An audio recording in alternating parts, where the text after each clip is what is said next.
ہم بازار میں کھڑے ہوئے تو لوگوں کو رسوا ہوتے دیکھا, ہم مسجد میں آئے تو حال یہاں بھی برا نکلا. اور آپ کبھی گھروں کا ماحول دیکھو کتنا تلخ ہے, اور بالخصوص یہ جو سسرال کا معاشرہ ہے یہ تو انتہائی ظالم معاشرہ ہے. میں نے ایک ریسرچ پڑھی ہے, وہ کہتے ہیں 60% بچیاں سسرالی رویوں کی وجہ سے دکھی ہیں. بہو سے چینی کا کپ ٹوٹ جائے نا تو ہم نے رویے دیکھے, ہم کہتے ہیں کہ گھر سے لائی ہوتی تو تجھے قدر ہوتی, جو ماں نے دیے وہ استعمال کر.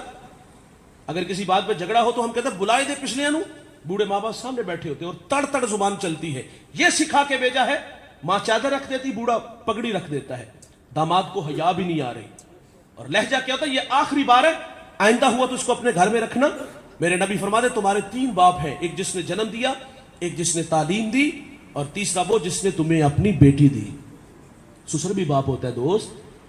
رونق بڑا لہجہ, یہ آخری بار ہے, آئندہ ہوا تو اس کو اپنے گھر میں رکھنا. اور وہ بیٹی کے آگے بھی ہاتھ جوڑتے ہیں, بیٹا سرخ جوڑا پہن کے آئی تھی, سفید پہن کے قبروں میں چلے جانا.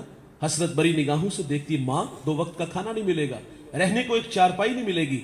تو ماں سمجھا کے جاتی, پتر اگر تو طلاق لے کے آ گئی تو تیری 2 بہنیں گھر میں بیٹھی ہیں, ان کا رشتہ کون دیکھنے آئے گا. پھر ساری زندگی مارے کھاتی ہے, دکھ سہتی ہے. کبھی کچھ سسرال سے دکھ مل گئے نا, بہانہ بنا لیتی, سیڑھیوں سے گری ہوں اور دکھ سہ سہ کی قبروں میں چلی جاتی ہے. اچھا کچھ بیٹیاں ایسی تھی جو دکھ تو سہتی ہے لیکن تانے بھی سہتی. دکھ شاید کے برداشت ہو جاتے ہیں لیکن تانے برداشت نہیں ہوتے. کچھ بیٹیاں ایسی ہوتی ہیں جن کے باپ شرابی ہوتے ہیں, کچھ بہنیں ایسی ہوتی ہیں جن کے بھائی شرابی ہوتے ہیں. شراب پینے والا میرے نبی فرماتے بت پوجنے والے کی طرح ہوتا ہے. شرابی کو جب قبر میں اتارا جائے گا تو اس کا رخ قبر کے اندر قبلے سے پھیر دیا جائے گا. شرابی کو مرتے وقت کلمہ بھی نصیب نہیں ہوگا. حضرت علی فرماتے شراب کا ایک قطرہ دریا میں ڈال دیا جائے, دریا خشک ہو جائے, گھاس اگے اور وہ گھاس میرا گھوڑا کھائے, آپ فرماتے میں اس پر سواری کرنا بھی پسند نہیں کروں گا. اور یہ فخر سے کہہ رہا ہے, دوست کی دعوت پہ گیا, اس نے ڈرموں میں شراب ڈالی اور مٹکے بھر بھر کے بھی. یہ آج کا جوان کہتا ہے.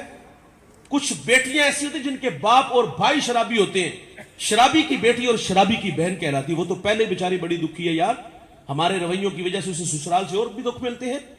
اچھا کچھ بیٹیاں ایسی ہوتی جن کے ہاں اولاد نہیں ہوتی. اولاد کون دیتا ہے یار, اللہ ہی دیتا ہے نا یار. ہم نے بے اولاد عورتوں کا حشر سسرال میں جانوروں سے بدتر دیکھا ہے, ان کے نوالے بھی گنے جاتے ہیں. اور ہمارے جوان باز کا کہتے تو میری وجہ تو رہ رہی ہے, اور بھائی تیرے لیے تو آئی تھی گھر بار چھوڑ کے. اور ہم کہتے کہ گھر والوں نے مجھے مشورہ دیا ہے کہ اس کو فارغ کرو, ہم لڑکیوں کی لائن لگا دیں گے.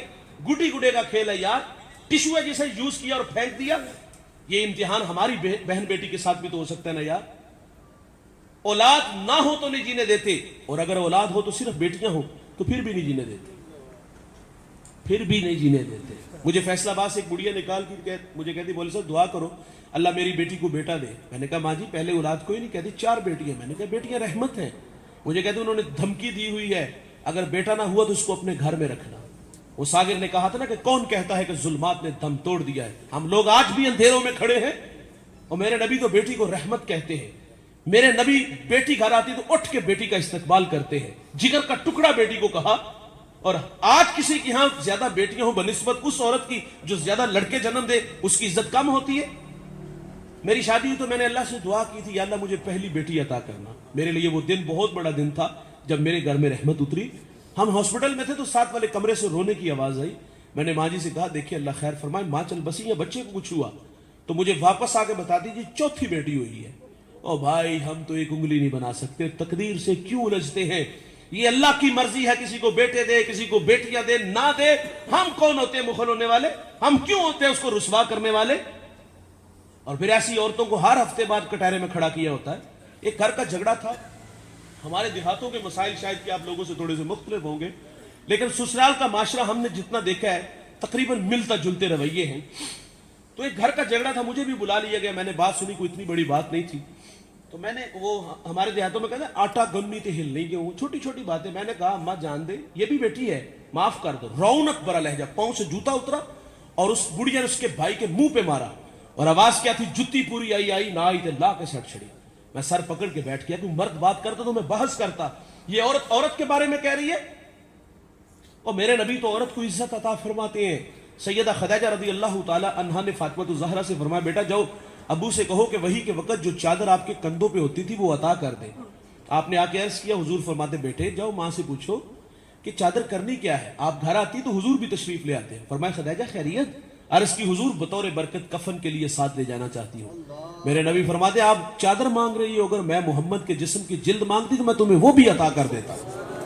سیدہ عائشہ رضی اللہ تعالیٰ عنہ پانی نوش فرما رہی ہیں. میرے نبی فرماتے اس میں کچھ بچا لینا. انہوں نے بچا لیا. فرمایا اب یہ بتائیں کہ آپ نے کہاں ہونٹ رکھ کے پانی پیا؟ عرض کیا حضور یہاں ہونٹ رکھ کے میرے محمد وہی لب رکھ کے پانی پیتے. حضور عورت کو عزت دے اور ہم پاؤں کا جوتا کہیں. ایک بات یاد رکھیے گا جوانوں، میاں بیوی اور تیسرا اللہ، جب تک یہ تین ہوتے ہیں گھر نہیں برباد ہوتے. ہماری زندگی میں جب بھی کچھ چوتھا بندہ آیا ہے گھر برباد ہوئے. مجھے ایک صاحب کہتے جی میرا فیصلہ میرے بہنوئی کریں گے اور بڑی ہمشیرہ. میں نے کہا یہ سارے رشتے اپنی جگہ پہ، لیکن میرا آپ سے سوال ہے، منہ میں دودھ کے دانت ہے، فیڈر پیتے ہو، کیا ہم اپنا فیصلہ خود نہیں کر سکتے؟ ہم کمرے کی آواز کیوں باہر نکالتے ہیں؟ میرے نبی فرماتے تمہیں عورت کی کچھ باتیں اچھی نہیں لگتی، کچھ اچھی ہیں وہ دیکھ کے درگزر کر دیا کرو. ہم اتنے غسیلے ہیں یار، جیب سے موبائل نکالا، آدھی رات کال کر دی کہ اے میرے علی نہیں نوگے آ کے لے جا، اور آپ تو ساری رات خراٹے بھرتے رہے. لیکن آپ کو کیا خبر بھائی ان بوڑھوں کی ساری رات مسلح پر کس طرح تڑپ تڑپ کے گزری. یہ رویے ہم نے دیکھے ہیں معاشرے میں، قدم قدم پہ رسوا کر دیتے ہیں. ایک دوسرے کو معاف کرنے والا مزاج بناؤ. حکیم لقمان سے کسی نے سوال کیا کہ آپ نے لوگوں کا علاج کیا، شفا کیسے ملی؟ کہا 2 پوڑیاں تھی میرے پاس اور لوگوں کو بہت جلد فرق پڑتا ہے، آج کی اس بزم میں ساتھ لے کے جائیے گا. کہا وہ کون کون سی؟ کہا ایک محبت اور دوسری عزت. سوال کیا گیا کہ اگر فرق نہ پڑے تو فرمایا مقدار بڑھا دیا کرو. او بھائی مقدار بڑھا کے تو دیکھو گھر جنت لگنے لگے گا. تو معاف کرنے والے مزاج بناؤ. ہم نے دیکھا سسرال کا معاشرہ تو انتہائی ظالم ترین معاشرہ دیکھا. تو میرے نبی فرماتے کسی کو شرمندہ نہ کرنا. آخری بات گفتگو سمیٹ لیتے ہیں. حضور کی اقتداء میں صحابہ نماز کے لیے کھڑے ہیں، جماعت کا ٹائم ہے. اس بات سے ہم بہت کچھ سیکھ سکتے ہیں. ابھی جماعت کا وقت قریب تھا کہ ایک صحابی کی ہوا خارج ہو گئی، وہ اٹھ کے باہر جانے لگے. تو حضرت ظاہر اٹھتے تو نمایاں ہوتے تو شرمندہ ہوتے. ابھی اٹھنا ہی چاہ رہے تھے کہ حضرت عبداللہ ابن عباس رضی اللہ تعالیٰ عنہ عرض کرتے آقا اگر اجازت ہو تو ہم سب جا کے وضو بنائیں. اب کیا خبر کہ کس کی ہوا خارج ہوئی ہے، شرمندہ ہی نہیں ہونے دیا اور ہم قدم قدم پہ ذلیل کر دیتے ہیں. میرے نبی فرماتے جابر بن سلیم کسی کو شرمندہ نہ کرنا. کائنات کے معتبر عزت کے لائق وہ لوگ ہیں جن کے پاس اچھے رویے ہیں. اللہ مجھے آپ کو اچھے اخلاق عطا فرمائے.